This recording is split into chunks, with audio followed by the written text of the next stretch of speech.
The bomb that hit Beirut today, assassinating high-ranking Hezbollah commanders, Israel says, blew the walls from the front of a building, killing at least 14 and injuring 66, according to state media. This the impact of a single Israeli strike, as Lebanon lives with the threat of all-out war. President Biden insisting today peace is still possible. A lot of things don't look realistic until we get them done. We have to keep at it. Israel says its air raid killed a shadowy Hezbollah commander, Ibrahim Akil.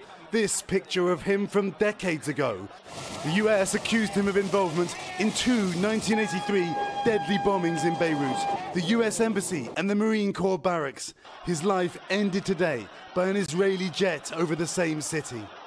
Our goals are clear. Our actions speak for themselves, Prime Minister Netanyahu posted.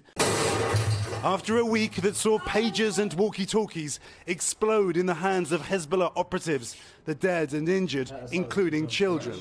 It's a nightmare. We met this eye surgeon rushing between hospitals. It kills me. I mean, if you're going to go down and talk to the parents and tell them, well, sorry, you couldn't save any of your kids' eyes.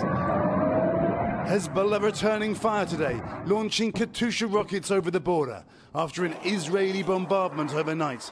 Israel's defense minister tonight vowing we will continue operating against Hezbollah until we achieve our mission, ensuring the safe return of Israel's northern communities to their homes. Tonight, more war seems inevitable.